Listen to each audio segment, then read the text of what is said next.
From the very first CISO to today's threat hunting boardroom advisor, the role has come a long way. Today, we're going to walk through the key moments that shaped our CISO careers. And if you're leading security today, you're standing on the shoulders of giants and maybe a few firewalls.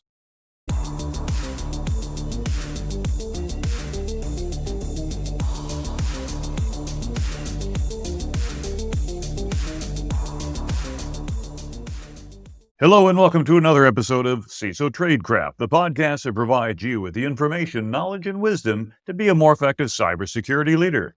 My name is G. Mark Hardy, your host and fellow CISO, and today we're going to dive into the timeline of our profession, from the humble beginnings to the relevance we have today in the boardroom. And whether you're new to the CISO job or a veteran like I am, this episode is your time capsule of how we got here and where we're going. Let's start with the man who, started it all, Steve Katz. You see, Steve Katz, before he became the world's chief information security officer, the CISO at Citibank in 1994, this gentleman had already built a robust career in both information technology and information security, so he had a real strong foundation for this historic role. So if you wonder, how do you pick serial number one? He was vice president of technology and risk management at JP Morgan before he joined Citibank. And he was responsible for managing technology risk, worked early strategies for safeguarding financial systems, gained direct experience in integrating security with large-scale business ops.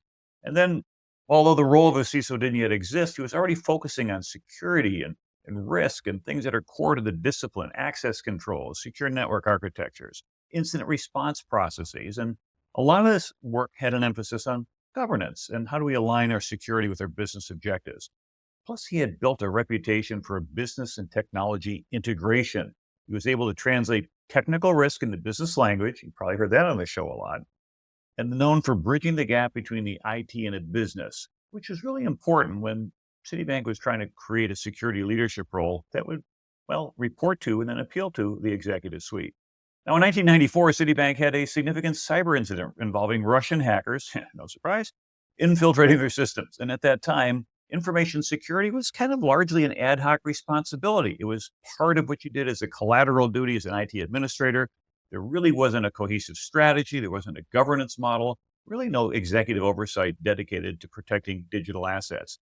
Now, I was doing IT security consulting back then. I had started my first business back in 1988, and I was focusing on doing that very niche piece of the IT job that was security.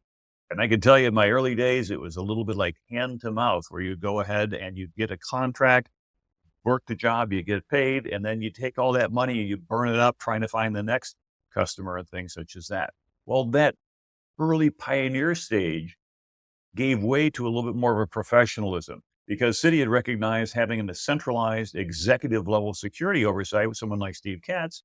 He's got technical understanding, risk management experience, communication skills. Hey, what a winner. So he became the first chief information security officer. Now, what was the first job?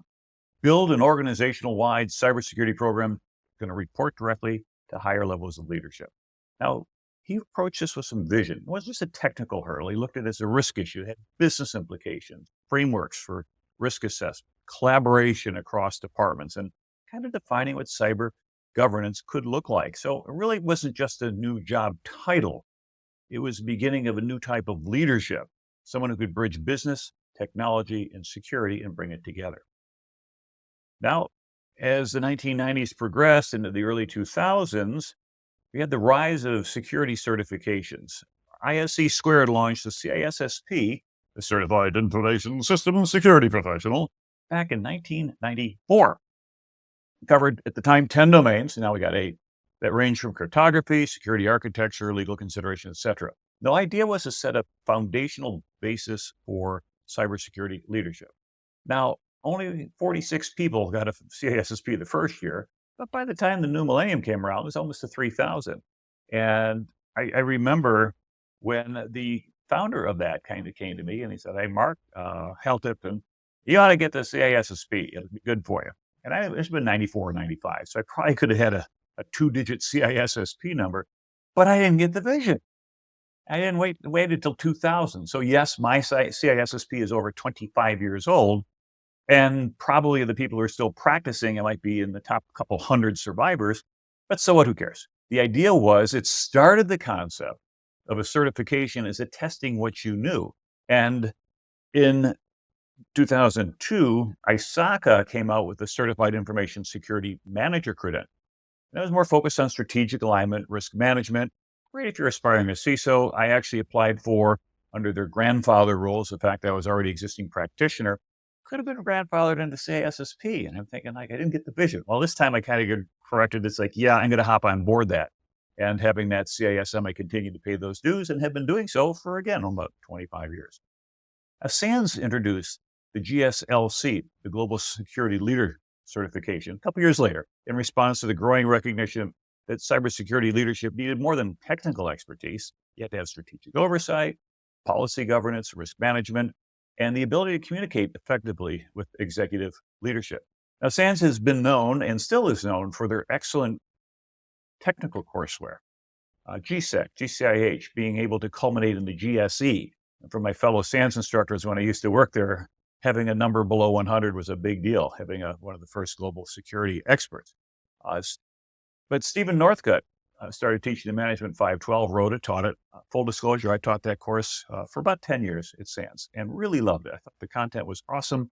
It had things like governance, risk management, security frameworks, policy development, business continuity, disaster recovery, incident response, legal issues, budgets, security awareness programs. All these things are part of the portfolio of what we do as a cybersecurity professional today. Well, these certs filled a major gap because HR departments could now qualify a candidate with an objective standard because there's a lot of opportunity that was not yet there in the university world.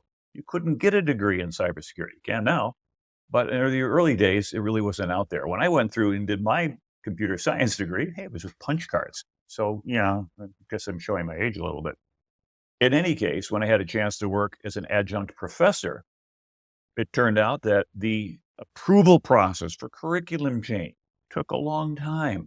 And as a result, a certification program that could make changes 2 and 3 times a year could really get inside the decision cycle. For those of us who understand the term, the OODA loop, the observe, orient, decide, and act of the universities. And so certs became the currency of the realm in cybersecurity more so than the degrees.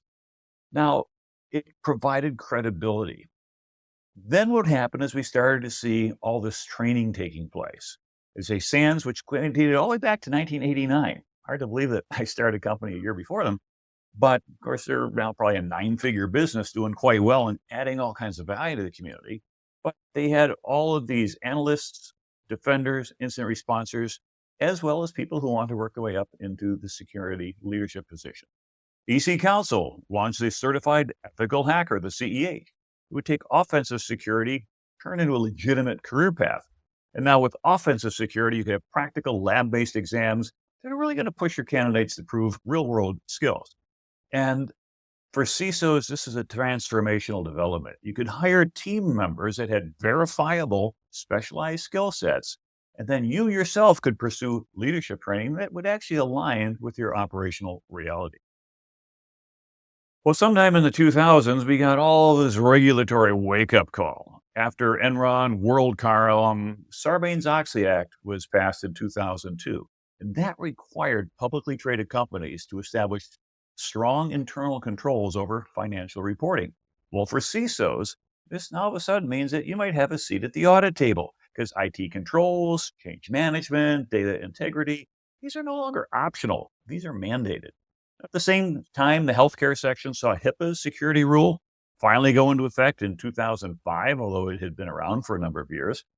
But there we had to have administrative, technical, and physical safeguards to protect patient data.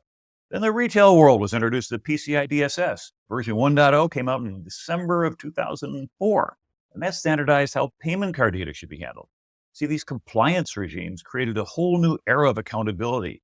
CISOs had to evolve their roles from being a protector of systems to interpreting regulation, ensuring that the security controls aligned with the legal obligation. It was really the beginning of the CISO's dual identity, technical expert and compliance strategist. As we roll into the 2000s, we also find out that, money gets involved. I remember sitting through the dot-com crash back in March of 2000. Sounds a little bit like last weekend. And for those of us who are listening to this show live, but here in April of 2025, we just had interesting back-to-back days. Well, after the dot-com market crashed, it didn't mean that technology was wiped out. It means you simply couldn't just start a business saying, well, it's going to be on the internet and we don't know how we're going to make money and we're going to lose money on every customer, but we'll make it up on volume. And that was kind of the mentality back there in 1999, 2000. We got serious about it. And so we had companies like Tire. I used to be on their advisory board. Kind of wished I stuck around. They're now a unicorn. FireEye started in 2004. Palo Alto Networks in '05. Tanium in '07. Zscaler in '08. And CrowdStrike as late as 2021. I'm sorry, 2011. And investors poured billions into cyber startups. And now all of a sudden, the CISOs have access to a whole bunch of innovative tools. But with great choice comes great responsibility. Now, as a CISO, you're the gatekeeper and an influencer in this new vendor economy. You have to evaluate new solutions, not just for the effectiveness of the technology, but does it align with the enterprise architecture? Does it have the operational capacity to meet your requirements? Does it conform with your risk appetite in terms of what it's going to do for you? And actually, is this company still going to be around in a couple of years? See, a smart CISO could use this moment to reshape their tech stacks. And if you're thinking forward, you can even partner with vendors, co-develop features, shape roadmaps. And now you're not just a protector anymore, you're a market influencer. I had the privilege to work for a couple of years on the CISO board with a company called Red Canary. We've had their founder on the show. And what they did is they brought in several chief information security officers who are customers and said, let us show you our roadmap. Let us hear back from you as customers what you need so we can build the tools and the capabilities you want. I thought that was brilliant. I still have monthly calls with my Red Canary success rep. No, this is not a paid ad. This is just a heavy customer talking. I don't know why nobody else does that. They're the only company that have a regular call with once a month. So if you're a cybersecurity company and you want to increase your stickiness to your customers and have them become raving fans, call them once a month. Now, over time, we found out that cybersecurity turned out not to be just the interest of companies, but governments. As far back as 1998, 1999 was Moonlight Maze. And the suspected Russian government actors were targeting U.S. Department of Defense, Department of Energy, NASA, even private defense contractors. It was really the first publicly known state-sponsored cyber espionage campaign and involved access to highly sensitive U.S. networks and focusing mostly on the government, exfiltrating vast quantities of data, including classified information and research. It demonstrated that cyber attacks could be used for long-term strategic espionage. It prompted the U.S. to begin seriously considering cybersecurity as a national security concern, although Cyber Command didn't come around for another decade or so.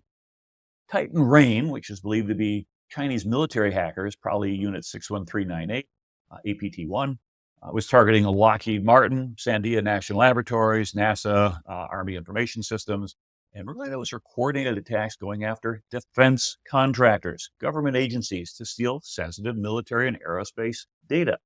And it demonstrated a very high level of sophistication and persistence by the attackers, which is kind of where we got the APT, the P there. It's really one of the first acknowledged large-scale economic and military cyber espionage campaigns. It also marked China as a rising cyber power and brought attention to the intellectual theft of property. It's almost 20 years ago now. Think how far China has come in that capability. By 2009, 2010, Operation Aurora, Chinese state-sponsored hackers had targeted Google, Adobe, Juniper, Morgan Stanley, 20 other companies, and they exploited some zero-day vulns in Internet Explorer to gain access to internal systems and email accounts. Now, Google went ahead and exposed that attack publicly in 2010. It's a pretty bold move at the time. Now, of course, zero-day publications and being able to have the announcement of, hey, something is a breach, or more precisely, something is a vuln. It's been reported to the vendor. Sorry, vendor, you got 30 days or 60 days to fix it, and then we're going live with it. Created some accountability, some transparency, and assertiveness on Google's part in terms of their response for it. But it's also kind of a wake-up call to the state-sponsored corporate espionage. And I just one more for fun. Stuxnet, which was discovered in 2010, and the perpetrators have been ascribed to the United States and Israel, though neither country has ever said, yeah, we did it. It's a suspected likely because their target was Iranian nuclear facilities, especially at Natanz. And it was really the first known offensive cyber weapon. And it really began cyber warfare as a strategic military tool. And for those who aren't familiar with the history of Stuxnet, it was basically sabotaging Iran's uranium enrichment process, the uranium hexafluoride that they would go through and isolate. And the Siemens programmable logic controllers were targeted, basically SCADA systems. And it showed that you could actually cause physical destructions of things through a cyber attack. And it really did bring up a huge question of, well, how do we go ahead and keep this genie in the bottle if we can? And oh, by the way, the question I used to ask is, would you send your sons and daughter into war, kinetic war, against an attacker who launched a cyber attack against you, but didn't put any bombs or missiles or guns or anything else? It's an interesting question that we haven't yet figured out yet. Well, in 2014, Sony Pictures got hit with a significant breach. It was attributed to North Korean state actors. They had film out, I think it was called The Interview. It was not positive with regard to the beloved leader of the Democratic People's Republic of Korea. And so therefore the US company got hit, which basically said no industry safe, no company safe, and the motivations may not just be financial. And then the next year, OPM breach, I remember that one. Chinese actors exfiltrated the personal data of over 21 million government employees, current, former, and then all their contacts that they had, which is all about security clearance. Now, that is a massive win, if you will, for China, because if you know everybody who's got a security clearance in the United States, some of these people are still going to be around 20, 30 years from now. They're early in their careers. In addition, we had seen future hacks that go against the healthcare databases that companies that provided healthcare insurance for federal employees, and then credit reporting bureaus. Put the pieces together. What can you do? A particular person is a high-level clearance, and it indicates that they have some health issues that aren't being addressed by the insurance companies because insurance companies are pushing back. And oh yeah, they got some financial problems. What a wonderful target to go ahead and try to recruit them, or to go ahead and put a little bit of leverage on them with regard to turning people into spies or whatever. So we find out that the cyber stuff has really gone very, very high order. We now got to think about geopolitical actors in our threat models. It's not just stopping criminals. It's got to counter espionage, sabotage, psychological operations. And now the boardrooms are starting to sit up and take notice, like who might want to target us and why. And now threat intelligence became a big industry, and it's a required capability. It's not just a luxury. And then by the time we got to 2017, was WannaCry, NotPetya. This is destructive malware. If you remember WannaCry, this came out in May of 2017, and they were able to spread through some stolen tools that were originated at the National Security Agency. A group known as the Shadow Brokers went ahead and leaked it in something called Eternal Blue, which would take advantage of a weakness in Microsoft's SMB protocol. And so this self-propagating ransomware would go sideways. It would work without user interaction, zero click. And then you could go ahead and demand Bitcoin for encrypted files. In 2017, a lot of people didn't know how to get Bitcoin. And I like to say an executive trying to buy Bitcoin is your grandmother trying to buy heroin. They don't know where to begin. Plus, it was a lot cheaper back. But the impact was over 230,000 computers, over 150 countries. And it spread within hours. The UK National Health Service was hit. FedEx was hit. Renault, $48 billion in global damages. And they figured it was probably the Lazarus Group, Democratic People's Republic of North Korea, who have set some records lately in their ability to go ahead and get billions of dollars through cybercrime. NotPetya came out, it was just a month later, and it looked like ransomware. And when it first came out, when I heard they had ransomware out there and it wasn't working correctly, and it seemed to have a Russian origin, I'm thinking, yeah, there's going to be a bullet administered in Moscow because someone has broken the sacred oath among ransomware operators. Think about it. If there's an industry on ransomware, and it's well known that if you get ransomware and you pay the ransom, you get your files back, then what's going to happen the next time you get ransomware? Well, just pay it and we'll get our files back. But then somebody comes along and says, hey, you pay it and we don't give you your files back. You're kind of breaking that model. And all of a sudden people are going to stop paying. Well, it turned out It wasn't ransomware. It was a wiper. It just was masquerading as ransomware because they all went to the same address. So you couldn't even sort out who was who in the zoo in terms of people who wanted to give you some Bitcoin. It went through infected software updates from Medoc, a Ukrainian accounting tool. Also used Eternal Blue, Eternal Romance. Maersk, what, a $300 million hit from that. Maersk, Rosneft, FedEx, over $10 billion total damage. This is collateral damage, not really the primary target. The primary target was Ukraine. This is 2017. We've seen Russia and Ukraine not getting along all that well for quite a few years now. And it was believed to be GRU, and it ended up with a global fallout. So the old assumptions were, hey, your perimeter defense is fine. But if you have a patch management failure and there's something that's not up to date, and then lateral movement is possible without your enterprise, it's a massive consequence, almost existential to your company. And so now resilience became really key. Business continuity planning, disaster recovery, cyber insurance. We had to take a look at that. And now as a CISO, you have to become a crisis manager. And now cyber resilience is a board level concern. Well, by 2018, we have GDPR, the General Data Protection Regulation. It went into effect, 99 different paragraphs. And you have trouble sleeping, go ahead and read GDPR all the way through. I have. And I didn't fall asleep, though, because most of what we do for a living, and some of us find it interesting. But it basically forced companies worldwide to reevaluate how you collect, store, and process personal data. It empowers data subjects, i.e. people, European citizens, with the rights to access, rectify, and delete their information. And as a CISO, this is a paradigm shift, because security controls now have to align with privacy principles, encryption, pseudonymization, say that fast 5 times, and data minimization are no longer best practices. These are regulatory requirements. You got to do it. And then a 72-hour breach notice. Oh my goodness, how are we going to do it that fast? Of course, today we see things that have a lot shorter fuses on there, but there's a huge pressure on detect and respond capabilities. And it's also going to elevate the importance of cross-functional partnerships. You got to work with the privacy officers, the legal teams, and the data stewards around. Well, for those of us who lived through the great pandemic, and most of us alive here, I think, have, and created the largest remote workforce experiment in history. Starting in early 2020, practically overnight, organizations had to support entire workforces outside the corporate perimeter. Our VPNs maxed out, and we couldn't handle it. The home network became attack surfaces. Personal devices got pressed into service because we didn't have them, and so they didn't have proper controls on it. Family members were using it. You're out and playing Minecraft in the evening, and dad's going ahead and work on stuff during the day, and then mom's working on her job in the afternoon, and who knows what the kids have put on this thing. And so now, as a CISO, you have to have agility. You have to be able to respond to these changing environmental conditions. You can't sacrifice security.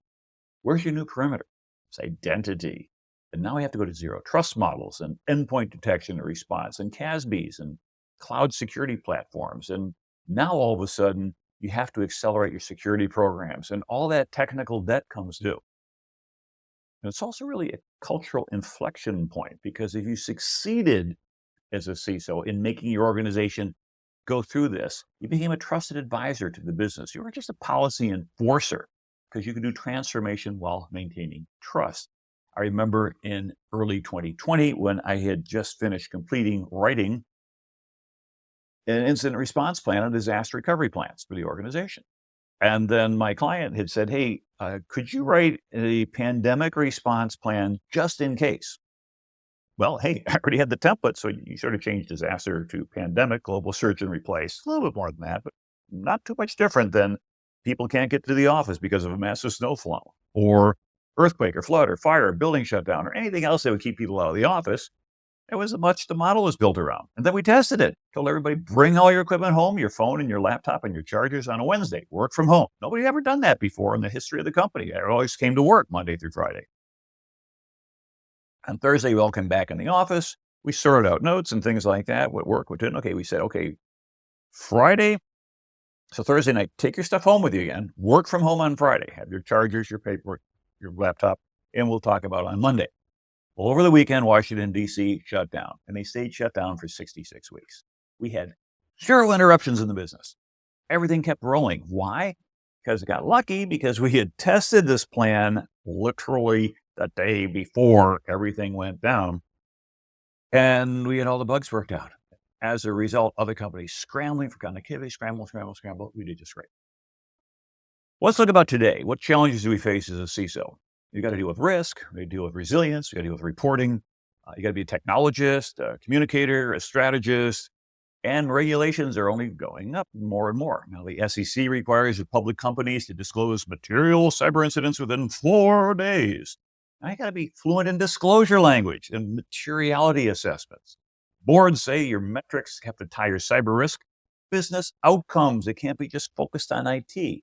We've gone from technical dashboards to business-aligned risk scoring. And we've also got personal liability. I had a chance to spend some time with Tim Brown several weeks ago. This poor gentleman has been kind of standing in the gap, if you will, for our CISOs community, dealing with a tremendous amount of tech. If you don't know about him, I'll get him on the show. He'd already agreed to, and I'd love to have him tell you a story about that, kind of a precautionary tale of what could possibly go wrong when you don't think you're doing anything. But here's the thing with these lawsuits, regulatory actions. Now we're potentially in the target. And the good news is that if organizations recognize the strategic value of cybersecurity, then maybe the CISO is going to be protected by the errors and omissions, the executive and the directors and officers policies and things like that. The Professional Association of CISOs, whom I had on the show about a month ago, join that and work with PAC. You can get the liability insurance for that and things such as that. And so I'm still going through a little bit later my paperwork, but going through there for their accreditation. But now the modern CISO has influence because you're shaping digital trust. So, well, where does that leave us? Go all the way back 1994 from Steve Katz to today, where our CISOs communicate risk, face the boards, we're considered executives, although I still argue in a lot of places it's a little C for our CISO. But the CISO role has transformed dramatically. We've got compliance, training, vendors, and all that assortment of stuff that we have to manage. Cyber warfare, privacy law, compliance requirements. All this chaos we have to turn into clarity. And if we've done so effectively, we have earned our seat at the grown-ups table, so to speak, to be able to communicate with and help senior executives make decisions. So what's going forward to us? AI-driven threat, quantum vulnerabilities, reporting for ESG, and maybe even a greater expectation to build a secure digital ecosystems, plus the concern that comes with the warfare that's going on around the world, and can that extend out more into the cyber world? History shows that we adopt, we evolve, and we lead. So for our CISOs out there, thank you for listening to CISO Tradecraft. I hope you found this interesting and a little bit revealing about the background. If you love CISO Tradecraft, make sure you're subscribing to us. Follow us on YouTube. Like us there. Listen to us on your favorite podcast channel. Tell other people where to hear about it. And then give us some feedback. We're on LinkedIn. We got a lot more than just podcasts. We'll go ahead and have a Substack newsletter. We have little outtakes and shorts and things that we put out there. Help us help you in your career to do better. So this is your host, G. Mark Hardy. Thank you for the opportunity to spend the time with you. Until next time, stay safe.